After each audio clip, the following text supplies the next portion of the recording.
Hello everyone. Today is day 14 of our challenge. The problem for today is to build a mini project where we have to build a simple custom CNN based model using the data augmentation and pre-trained models. We have done all of that, but in different problems. I guess today we have to do that all together. So let's use the same flow. Go to the chat GPT and ask chat GPT for the help. Now I'll say, hey, it is day 14 and here is the problem statement.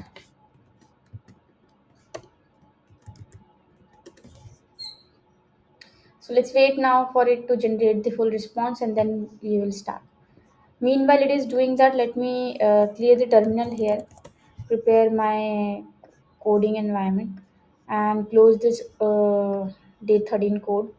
Create a new file for today's problem, day 14.py. Add it to the GitHub. Mention what the problem is about. So copy it from the list on my tech journal. Has it generated? Yes, it has generated everything. Now let's read what it says. So it says that for the mini project, we will be building a custom convolutional neural network using data augmentation and or a pre-trained model. Let's break down how we can approach this problem step by step. First, we have two options for this mini project. First is build the custom CNN from scratch using data augmentation. Or we can use the VGG16 or RSNet to leverage transfer learning and fine tune it. We have done this already. If you remember, we did this on day 11.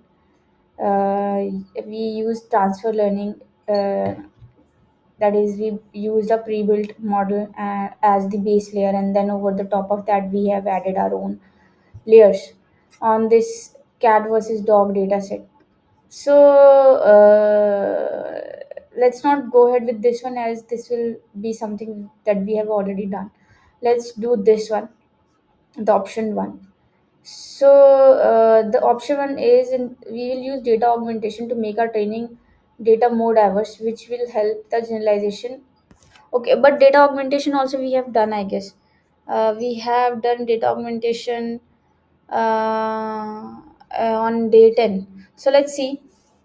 We have to do these steps, import the libraries. Okay, we'll be using OpenCV. Why OpenCV? In this approach, we'll use data augmentation to make our training data more diverse, which will help improve the generalization of a simple custom CNN model. So okay, so we are installing TensorFlow and OpenCV Python. Okay, so we are installing it. See, we are using it. Let's stick to it. So importing all these libraries, define load the CIFAR10 data, which is the data of 10 classes where like the images are classified in 10 classes like cat, dog, airplane, and all. We have been using this data set for a lot of our problems like day 5, day 8. So we have used it on a lot of our problems. Um, then yes, so we'll load that, normalize it, create an object for data generalization with the help of all these configurations.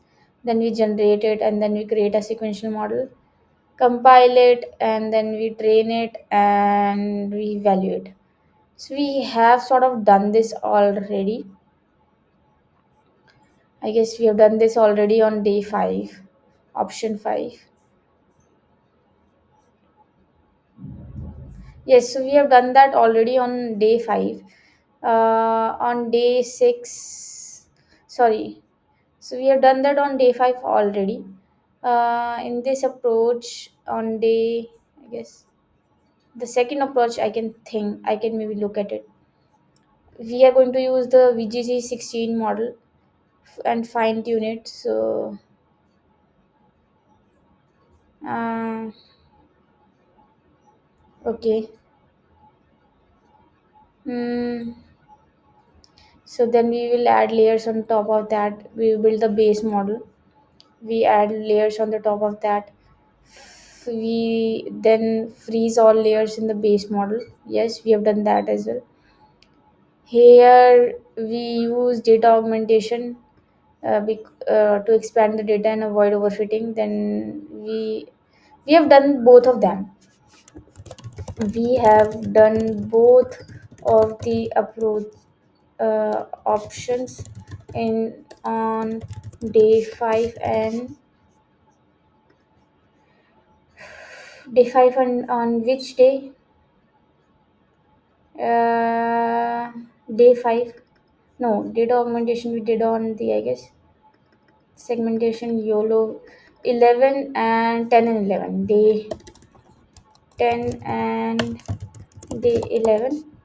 Any other approach you recommend?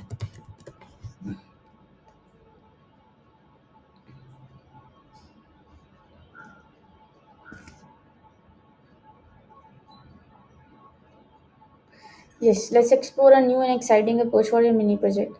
Here's the idea that combines custom CNN models with an extra advanced regularization technique.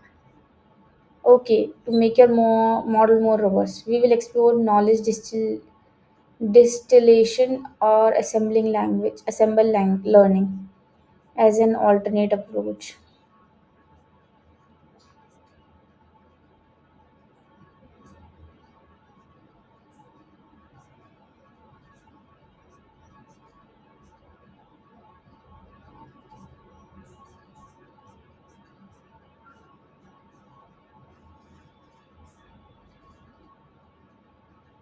Okay, this sounds interesting and something different. So I will go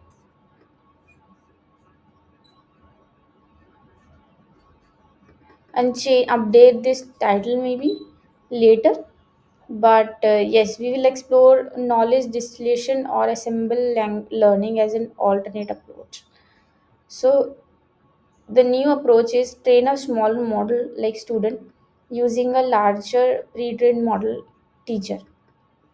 Okay. Assemble learning is build multiple different models and combine their predictions to improve. Okay, assemble learning is that we build multiple models and then combine their predictions to improve performance. Okay, this is something we have never done before. Knowledge distillation is that we train a smaller model using a pre-trained larger model. That is knowledge distillation. Assemble learning is train multiple models and combine their prediction to improve performance. Okay.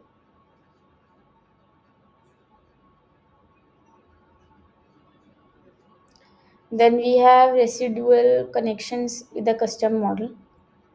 Create a custom CNN architecture with residual connections. Create a custom CNN architecture, okay, with residual connections inspired by ResNet to help combat vanishing gradients to make a deeper model. Okay, this we have to understand. So it says that we'll be using a custom CNN architecture. We'll create a custom CNN architecture with the help of residual connection inspired by ResNet. So let's focus on, okay, a new approaches we can consider these things. Uh, so it says we can consider one of these things. It is saying we can go ahead with knowledge distillation.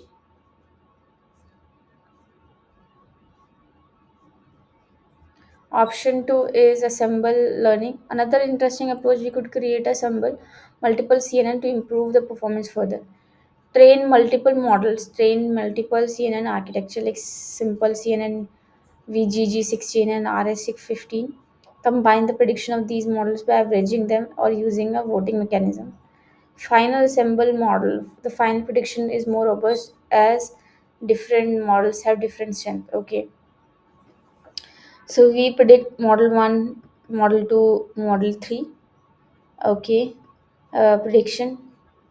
Then we average the prediction using soft voting. Okay, and convert the probabilities to class labels. Okay. Oh, this is also interesting, but this is smaller. This is the only thing that we'll be doing.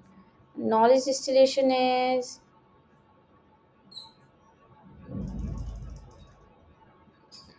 training a custom using the pre-trained larger model. But isn't that fine tuning?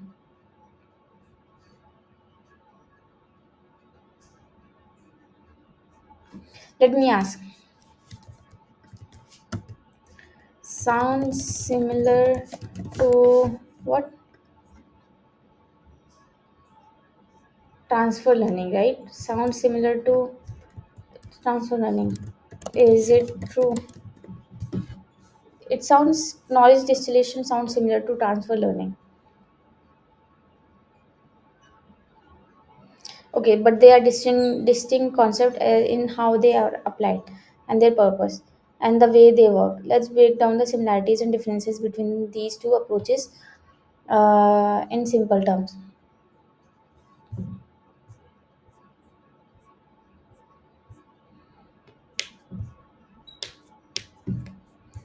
So the similarity between the knowledge distillation and transfer learning is that both techniques involve leveraging knowledge from an already trained model to make learning easier for the another model. Correct. But they aim to improve efficiency by not starting from scratch. That is reinventing the wheel. True. Trained on existing larger model. Yes. In transfer learning, you start with a model that is pre-trained for a larger data set like ImageNet. In knowledge distillation, a pre-trained teacher model helps a student model. Okay, so the architecture sounds a little different. The terms are a little different. In knowledge distillation, a teacher model helps the student model. Speed up training. Both method reduce training time since they start from an already well trained model. Okay, true. Difference, that is what I was looking for.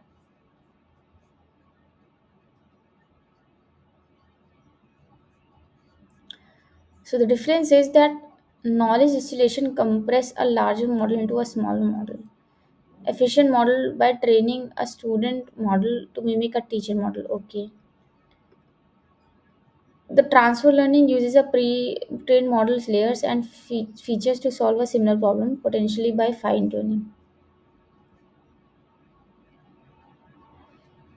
Scenario is that distillation involves a teacher-student relationship, larger model teachers. Okay, the terms are only different, right? Transfer learning typically involves taking a pre-trained model and reusing parts of it for a new, often smaller data set. Okay.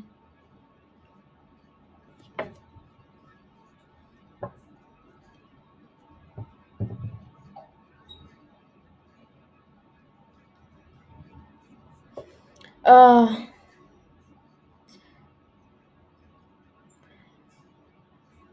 the student are smaller size, treated model slightly modified, which may still be large depending on the model being.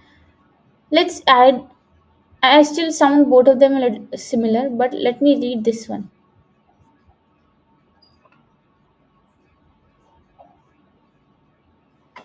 So we can imagine knowledge distillation as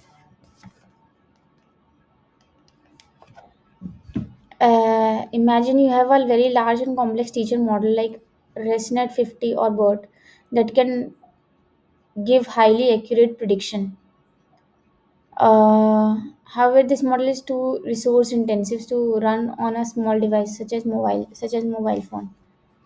Instead of directly using this large model, you train a smaller student model to mimic the Teacher's prediction. Okay, we are training a smaller model to mimic the larger model, teacher's prediction. During the training of the student model, it does not simply learn from the hard labels like this is cat or dog, but from teacher's soft prediction. For example, teacher might say this image is 90% cat and 10% dog. This softened output carries more information about the teacher's understanding. So student uses teacher's understanding. Okay. The result is a smaller model that will still perform well because it learned from a much more detailed and nuanced perspective provided by the teacher. So the student model learns from hard level, also the soft level from the teacher, which makes the learning more generalized. Okay, let me do what? Let me go and code it up, and then maybe then I'll be able to make the understand the difference between the two. But it says that both of the technologies are similar, but they are different. They have distinctions. So yes, come to the noise distillation approach. So let's start. Here I'll say uh,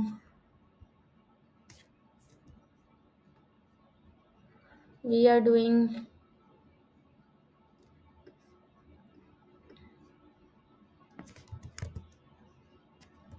using knowledge distillation. Okay, using knowledge distillation. Okay, now we'll not save this. Sorry, we have a little bit understood what knowledge distillation is. So we'll read it again. It says that it involves training a smaller model that can learn from the larger model called teacher. This helps create small models that perform comparably well to their larger counterparts, which is ideal if you want a model that is lightweight for deployment. Okay, for the mobile case example that uh, we just we were just reading. Uh, so for such cases, this knowledge distillation is really helpful. Step-by-step implementation for knowledge distillation is that train or use a pre-trained teacher model. Okay, so we can use a pre-trained teacher model. Maybe we'll be using what are we using? ResNet 50. We'll be using. This is a different model, so this is also good for today. Something different. Then we will define a student model, usually smaller and less complex. And then we transfer the knowledge, train the model to mimic the teachers by mimicking the difference between the output for both. Okay. Then we will do transfer knowledge. So let's start. Let me come back. I want to go and drink water. Okay, sorry. I had to pause it. Okay, so let's start. Import the libraries. Import TensorFlow as TF. Um, from tensorflow.keras.models, sorry, keras.application, import, what are we going to import? ResNet 50. This is a bigger pre-trained, a larger pre-trained model. Then we will be importing the layers global, average, pooling 2D and dense from tensorflow.keras.layers, import global. We'll understand, I'll go and understand what this global average pool 2D average, global average pooling 2D, and then dense layer. I guess instead of using min max, we are using min max pooling. This we are using this pooling from TensorFlow keras.models, import models to build the model. And let's start. So the first is load the RSNet 50 model, pre-trained larger model, which is teacher. So we'll say feature model is RS50. We mentioned a couple of things. The weights, as in, if you remember when we were doing VG16, there also we mentioned this weight also. The image net. This is the data set. Image net. Image imagenet. Then do we need to include the top? No, we will add top later. So no, this should be the base layer only. The input shape will be 120 of size. The image will be of the size 128 by 128 pixel of 3 channels. So input shape 128, 128, 3 channels. Once done, we have the pre-trained RS50 model. Add custom classification layers on top because we have excluded them. Add custom classification layers on top. Okay, so we'll say,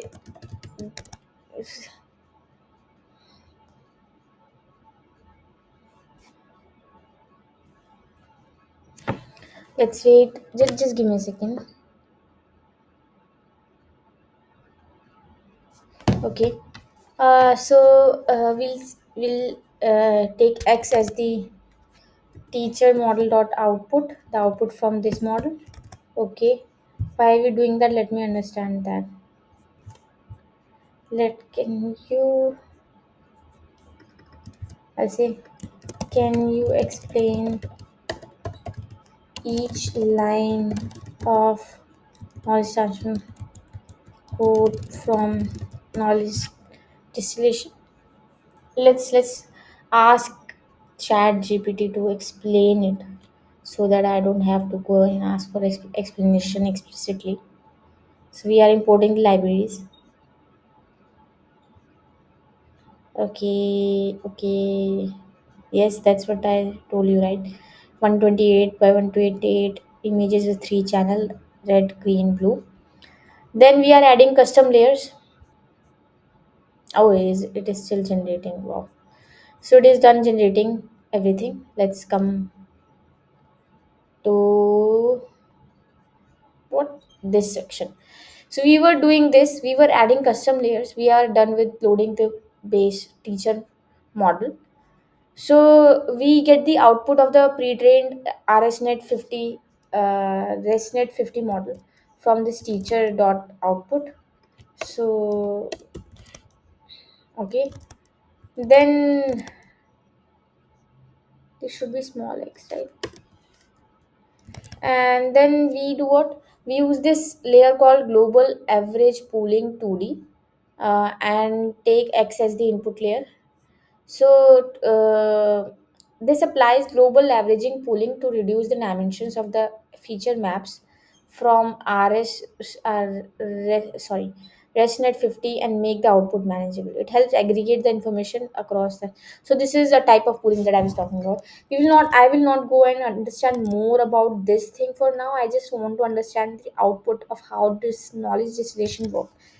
But because then I will deviate. So I am adding this layer as part of pooling, like any other convolutional layer, to extract the important features by reducing the dimensions of the feature map. And for this layer, the input is going to be the previous layer, the X.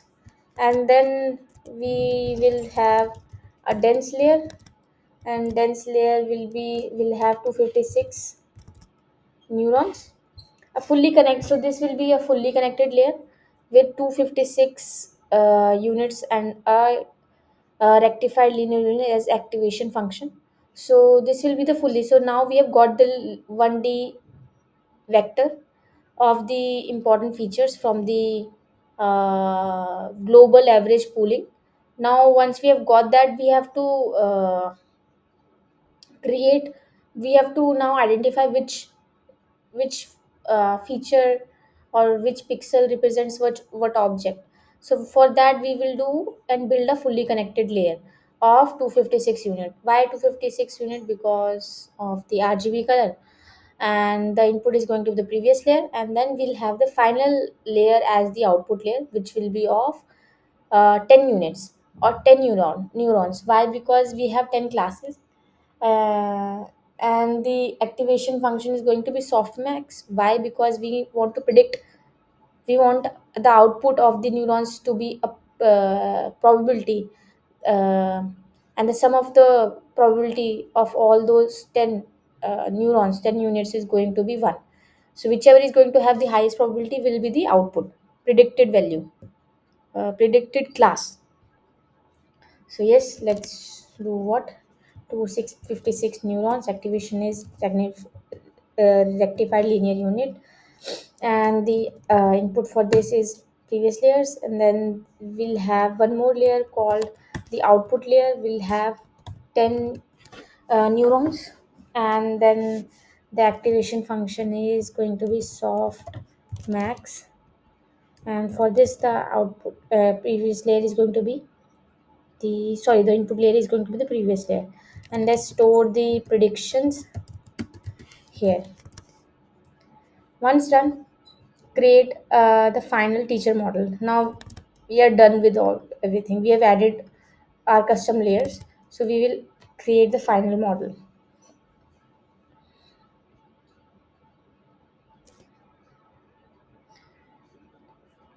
So now what we are doing, we are creating a new model with input is this teacher dot input, and output is the predictions. Create a new model using the input of the ResNet 50 and our custom uh, classification layer as output. This model will act as teacher model. Okay, let's create the final teacher model. Final teacher model. So will be teacher model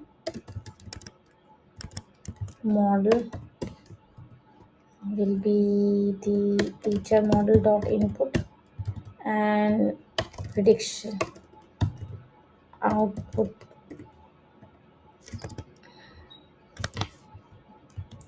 outputs will be predictions, and this will be inputs and outputs. So we have created teacher model out of it. Once done, we compile the model. We compile the teacher model. Compile the teacher model. I'm just curious to see when are we going to get the student model.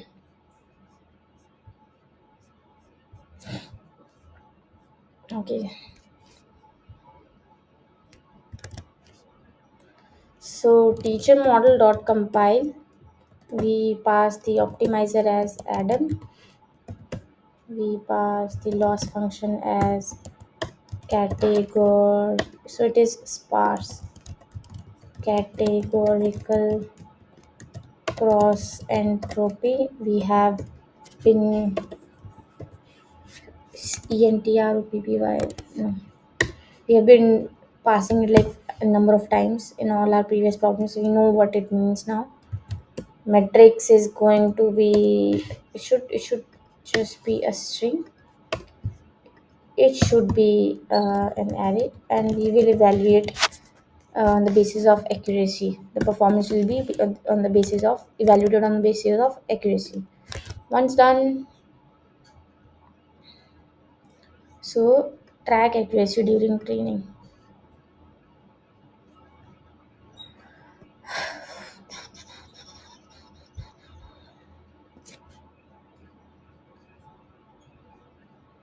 Now once we are done with compiling the teacher model, what are we doing? Load training data, same as before. Then we encode it, and then we trace. Okay, so now we have the model. Now load the data set. So for loading the data set, we have to import the library first, right? So that's why import tensorflow keras dot data sets, import cifar 10. So let's load the data set will be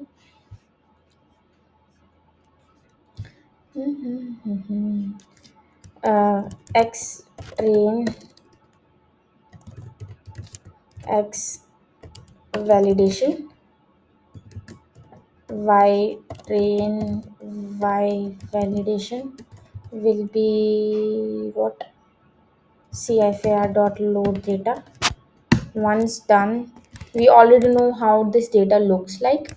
So I'll not be using panda to visualize it because we have already understood and explored this data like a number of times in all our previous problems. You can go and check out day 8, or you can go and check out day 5. There we have explored it in depth, like how does it, this data looks like, what is there in the form of columns and rows, how many rows it has, how many columns it has. Just for the curiosity, it has like 60,000 images of the size 128 by 128, and they are all in the range of 0 to 255. So we'll have to normalize it also. So let's normalize it. X train will be x train by 255.2. Why are we normalizing it? Because we want to do what, they are in the range of the values in the are in the range of 0 to 255. We want to normalize it between 0 to 1, so that the model becomes easier for the model to to be trained. So yes, normalize, let's mention it,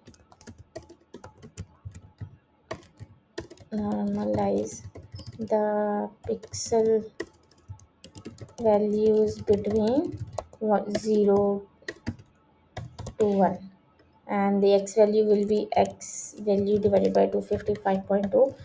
The values in the y well and y train, it represents the label for the class. They are actually already in the form of 0 to 9, where 0 represents the class 0, 1 represents the class 1, 2 represents the class 2, and 3 represents the class 3. So we do not have to encode it. Here it is asking to encode it using one hot encoding. We are not required to do that. Then we will go and simply train the teacher model. Train the model. Okay. So teacher model dot fit. Here we mention the training data x train, x validation. But I guess we would be required to flatten it. Are we flattening it? No, we are not flattening it. I guess the model will take care of it already. Otherwise, if yeah, if you remember, we flatten our images by adding flattening layer, but we are not adding because we are using a pre-trained model. The validation data is going to be x. Here it is going to be y train, x validation and the target. And then we'll have how many epochs we want to run, 10 epochs, and the batch size will be 32. Do we want to see the training, I mean the progress for the training for each epoch? Yes, we want to see that. Okay, we are done with that. Now we are going to define the student model. Okay, so we are building a simple convolutional neural network using sequential, uh, and we'll add convolutional 2D, max pooling 2D, flatten, dense. See, we are flattening it here. That's what I was talking about. We are adding dropout and the final output. So let's build the simple student model. So we are defining a student model. So we'll do define the simple smaller CNN as student model. For that, we need to import couple of libraries from TensorFlow keras models. Import sequential from TensorFlow keras layers, not layers. Layers import convolutional 2D, max pooling 2D, uh, flatten, dropout, and dense we have already imported. So let's do what? So we'll define the model. So the student model is going to be a sequential type model. And we import, yes, we did. We have import.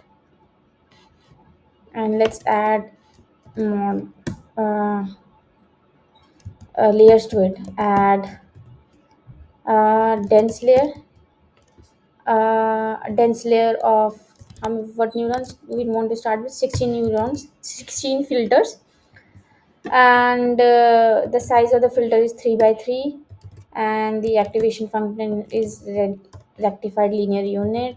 Input size is 128, 128, the same that we had used for the teacher. Then we will add max pooling layer. Extracted the features, then we'll add the max pooling of size 3 by 3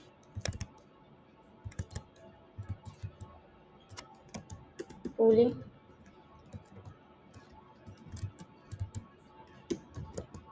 3 by 3. Then we'll add uh, another feature extraction layer of size 32. The filters are going to be of size 3 by 3. Activation function is going to be same. Then we will add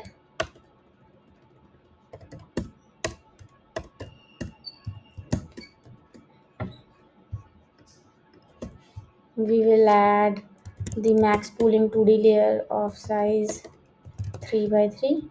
Then we will add now what we will add.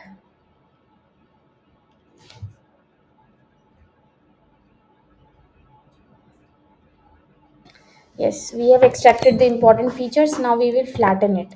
Add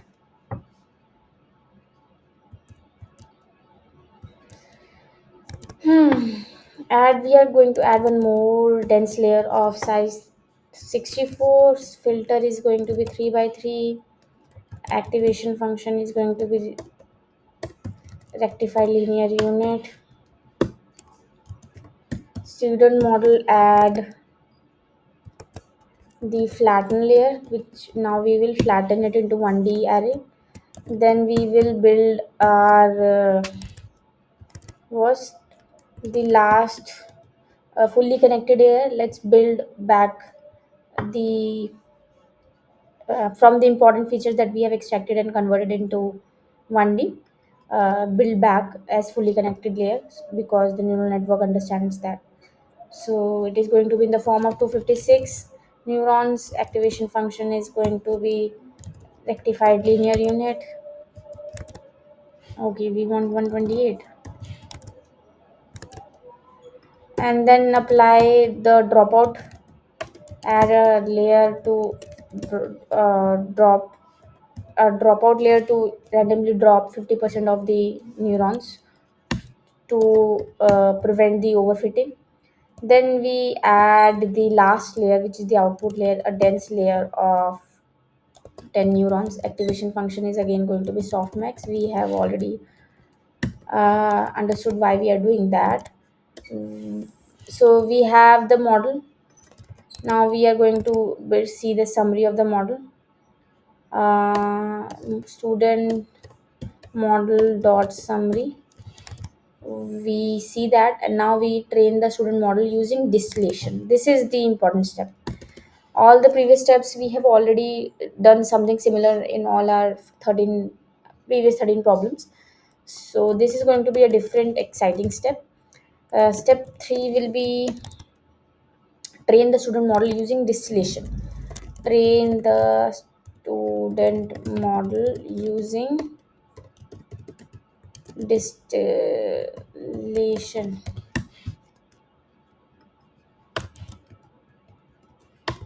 Let me drink water.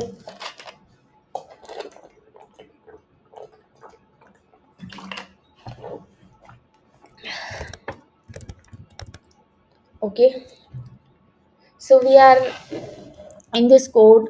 This is the core of knowledge distillation, where the student learns from both from the true labels and teacher models softened output. Okay, so the model is learning from both the true labels and also from the teacher models softened output. So this is a crucial step. So let's import the library from tensorflow.krs. What are we from backend as k, import the carrots.backend as k. What are we doing? So we are defining a custom function called distillation loss function, where we pass in the true labels. The y is the true labels.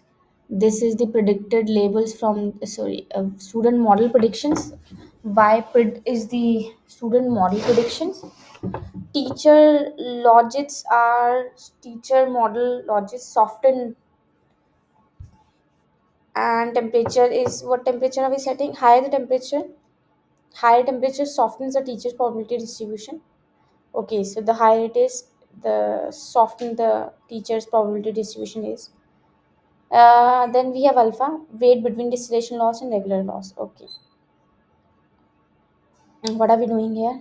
We are uh, Okay, we are applying categorical cross entropy as the uh, for losses, to find out the loss between the actual true labels and the prediction student model has made.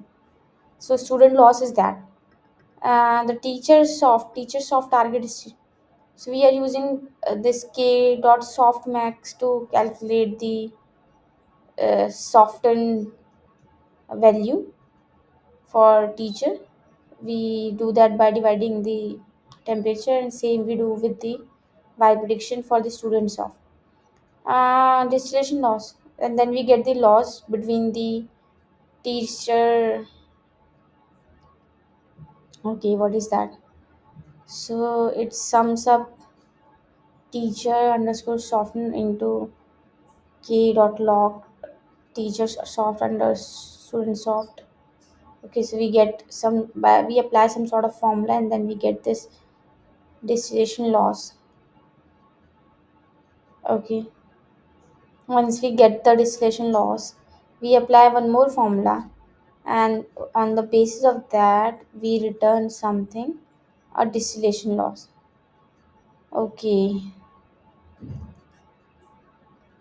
and loss is calculated using this distillation loss, and we pass these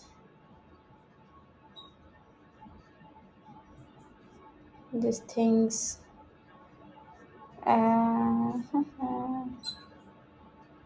Everything here. So the loss is calculated as using distillation loss, and then model then we train the student model using teachers output as soft labels.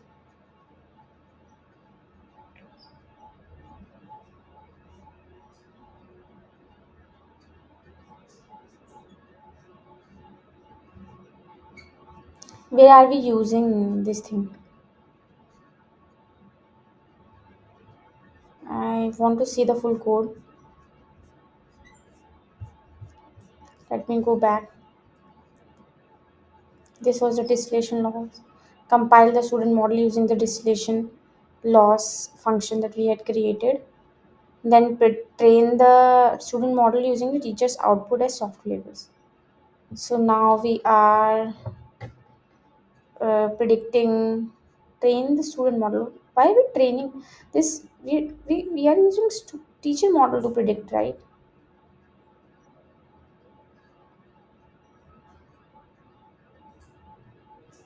And then we do that.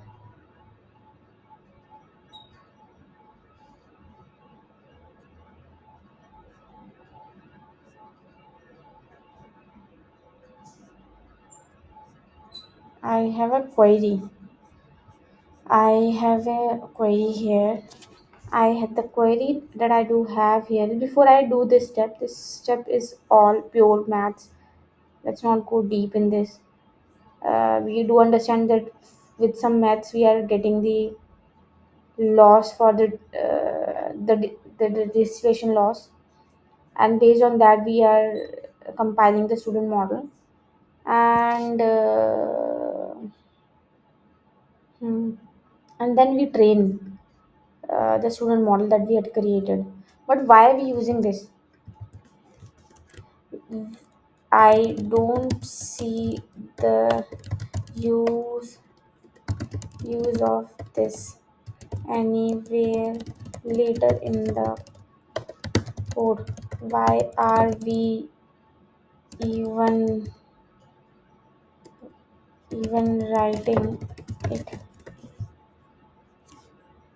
Correct. For for the for training the student model, it is not being used. Then what is the use of mentioning it as it is written currently written? Let's clarify why this happened, why and how we should actually make use of teacher output in the context of knowledge distillation. Okay.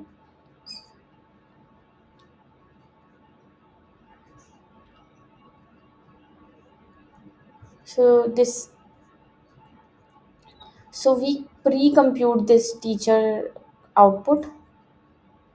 Okay, so this is the correct way of doing that. First we can, so we have already done that, I guess, right? No, model dot predict, not, we have not predicted. So where did we use this? Okay, teacher model output compile, we have compiled it, we are yet to train it, right? We are yet to train it. We did train it, but we did not get the teacher output. Yes, so this we can use teacher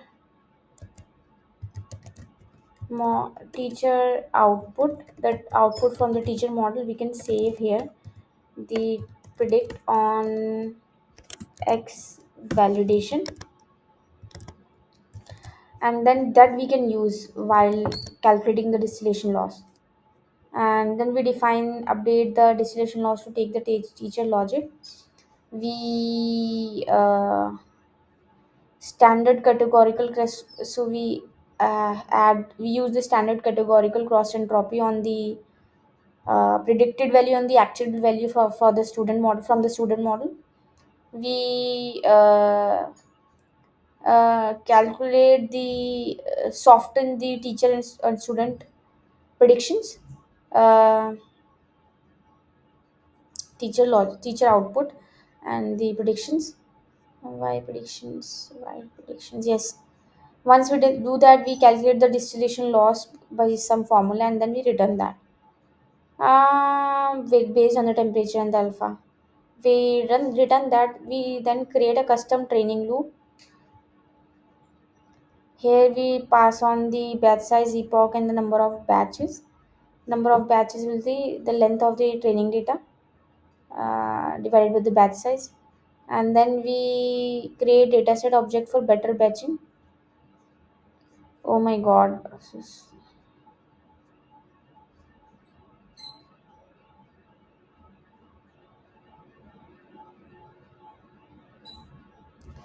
Then we train the loop, and we use some gradient tape.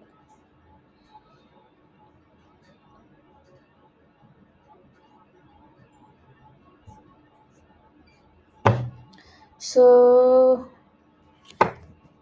since we need to pass both the true labels and teacher at each training, we can use custom. Why we using custom, right? Maybe now I can go back to this thing. This I've understood, and I'll simply go and pass the teacher output, teacher model, teacher output here, and yes, after training. Okay, this is how it is training. So this is the main use of the knowledge distillation. Is that okay? Understood. So the knowledge distillation uses this.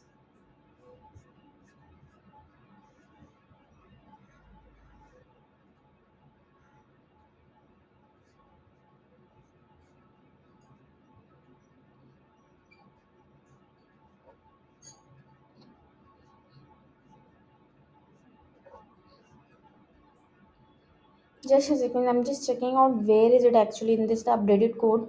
Where is it actually training the. Okay, so it is creating a loop for training. This is something new, but it involves a lot of things that I have not read before. I might have to go and stop this video recording and read a little before. That's what I'm thinking right now. This will unnecessarily increase the length of the video. But what I've understood is that we use some sort of calculations. Before that, we first calculate the difference between the distillation, sorry, the true values and the values predicted uh, by the student model, and then get the loss. Now it uses that loss. Where does it uses that loss to I mean to combine the loss from the distillation loss and the student loss. Then it calculates this teacher soft and the student soft as in the value, softened value, and then calculates the distillation loss, and then combine the distillation loss and the student loss. Once it does that, it uses that while training the student model. It uses that while training the student model. I will not go and complete this because I've not understood it. Maybe what I can do, I know I have trained the student model. Here we have to train the student model using distillation. So what I'll do, let's complete this distillation and complete the not follow this one, but instead follow this one. Complete the distillation function and compilation of the student model, and then simply train it, right?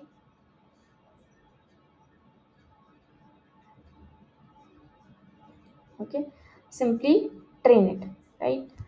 So let's train it. So let's write a distillation function to calculate the distillation loss.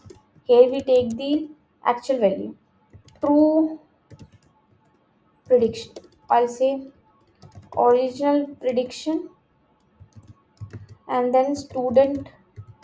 So the variable names are not good here, are not used good here. I'll say student prediction, and then I'll say we have teachers output, and then we'll have a temperature of 0.3. If no one mentions, this is the default one. Then we have alpha 0.5. Delta is the loss of so I'll copy this thing, the loss between the distillation loss and the regular loss, weight between the distillation loss and the regular loss. Then we'll have we'll do what, let's have good variables naming convention, right? Prediction. So original prediction, we'll do what, we'll calculate the standard student loss, calculate the student loss using standard categorical cross entropy. So we'll do student loss is uh, import this, import from tensorflow.keras dot, what are we going to import? Losses cat import categorical, not categorical, cross entropy. Categorical cross entropy, yes. Categorical cross entropy. Here mention the um, original prediction, student prediction. Once done, we do what? We calculate the teacher soft target distribution.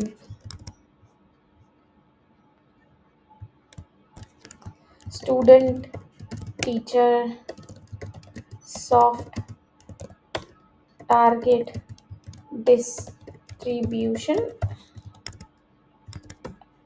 Teachers, a problem like these, it helps. Though I've just started with this new machine learning field, but problem like this, these helps in reminding that okay, there are so many things that I don't want, and just starting. So it feels really good that that I'm learning something new and I have something to look forward to. So then I will calculate the student soften value. I'll use k dot softmax function. Here I mention the student prediction and divided by the temperature. The more the temperature, the teacher probability distribution softens. Higher temperature softens the teacher's probability distribution. Okay. Then we will do what? Distillation loss. Distillation loss will be calculated using Kullback Labor divergence. I'm not going to mention it because I have no idea what it is. Maybe in future I'll come back. Not maybe, definitely I'll come back and use this. So this sum we are using, multiplying k dot logarithmic of teacher soft by student soft, teacher soft by student soft. Okay. So we have got the distillation loss and we return the combined loss. Return the combined loss. And this is it. Funny thing is that I know not many even come to this point like beyond 10 minutes of my videos. But I am doing for myself because it gives me a measurable goal that I have to read something, I have to finish this. So yes, it is like that I'm talking to myself and just recording, nothing else. So yeah, I have calculated the combined loss. So and returning that from this function. Now we are going to compile the student model. So let's compile it. Student model dot compile. Use the optimizer as the add-in. Is that right? The loss function will be uh,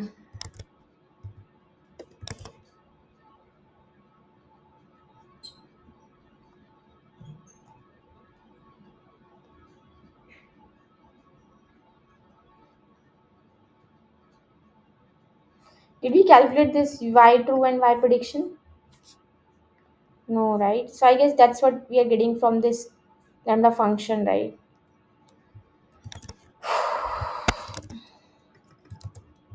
Let me just ask. Can you please explain this?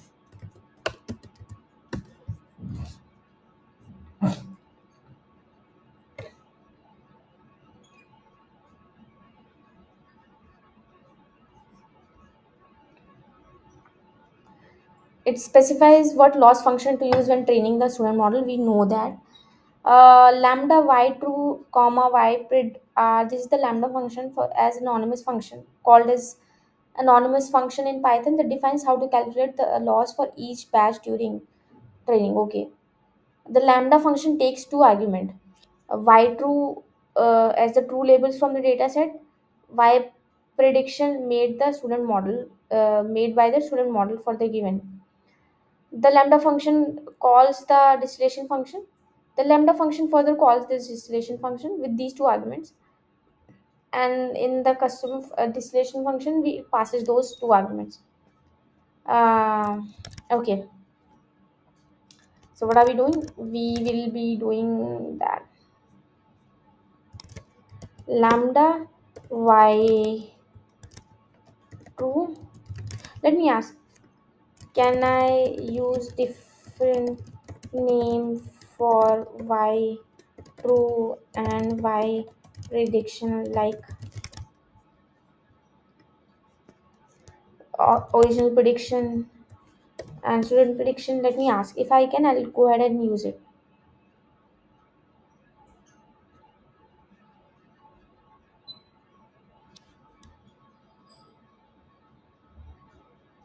So this will be the two original labels from the data set, and this will be the prediction made by the student model. Okay, so let's go ahead and use the better names, original predictions and then student prediction, and pass it to the distillation function. Distillation loss, here we pass the original prediction, student prediction, then we have teachers output. Just mention the teachers output here.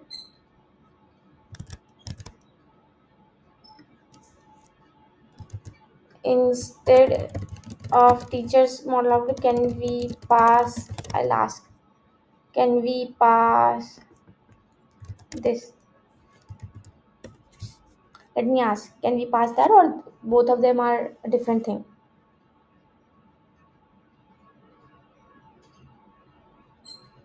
Okay, so that is better, right?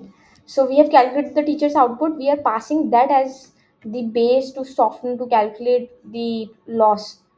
Now once done, we come back here,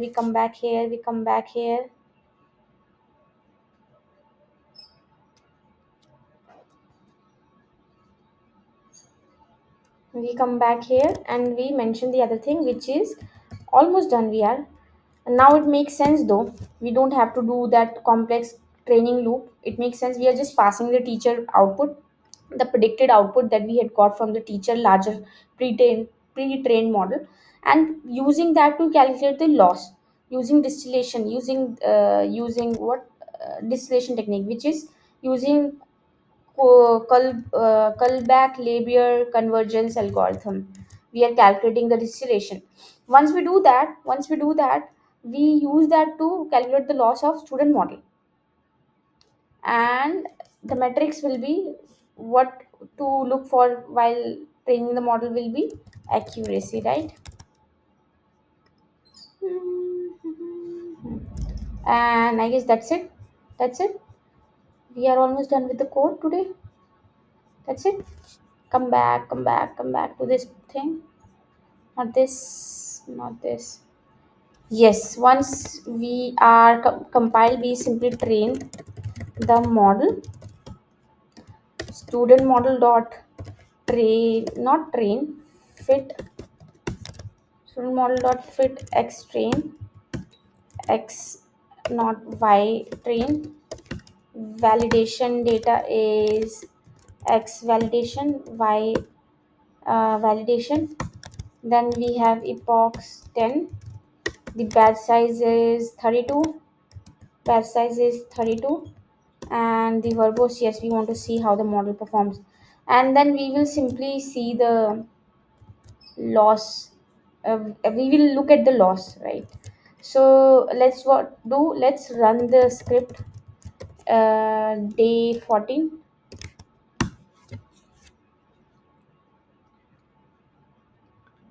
So it is downloading the necessary applications, the ResNet model, uh,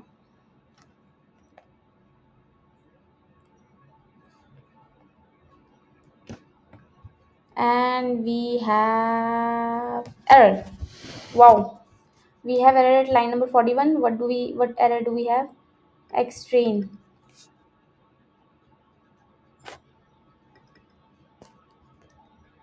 We need to load the data, I guess, a little differently. I have an error. Extrain Y train. We need to load training everything here. This will be Y valid X validation. Yes, the order was incorrect. So it should work nice now.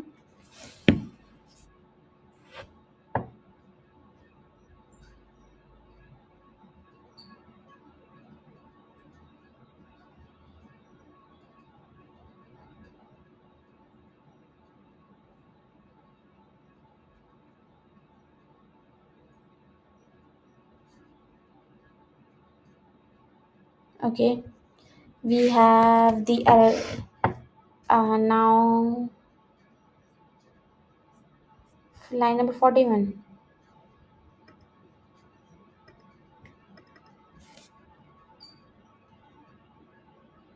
X train Y train.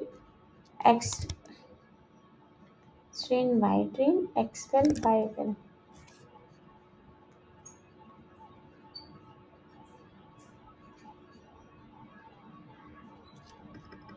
I guess we need to sharpen it. At line this, I guess we need to flatten it. We did not flatten it, remember?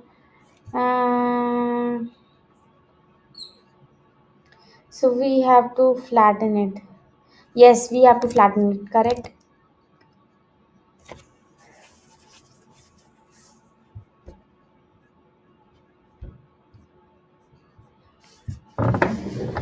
Not flatten it, we have to resize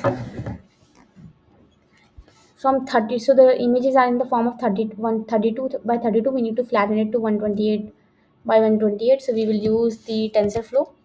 So let's flatten it. X train will be x train dot sorry, TensorFlow dot image dot resize. Did we? Yeah, we imported it, right? Size. Here we mention the x train and what size we want. We want 128 by 128, and we do the same for the validation dataset. Image resize x validation of size 128 by 128. Let's add it.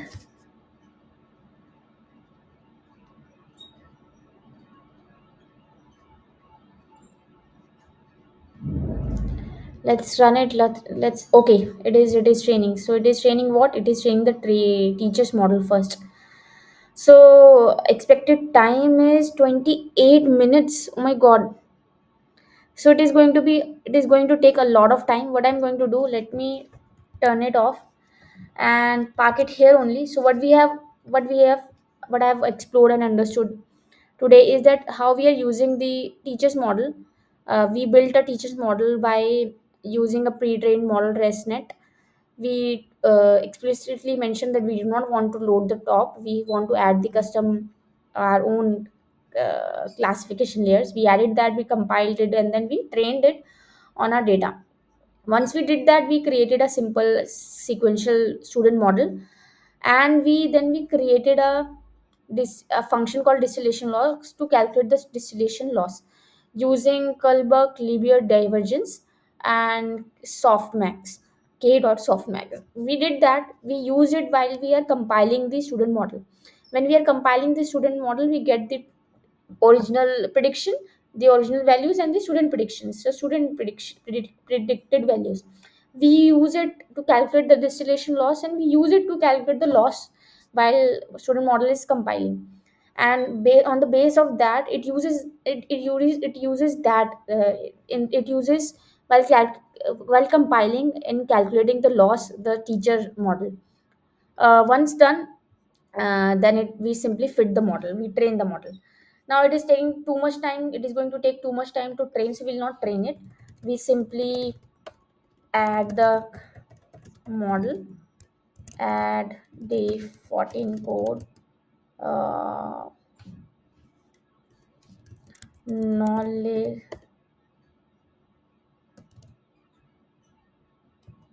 knowledge dis knowledge distillation, and add the day 14 code. And we have like two, we are using here also, I guess I got confused with using teacher student, but here we want to use the commit command of the git. Let's push it to the main branch, and yes, we should be able to see the day 14 code. So yes, we are done with the day 14 code, and we are, it also means that we are done with the week 2. I'm feeling really good. We will start the week 3 tomorrow, and I'll be solving problems from the time series, RNN and LSTMs. So thank you very much.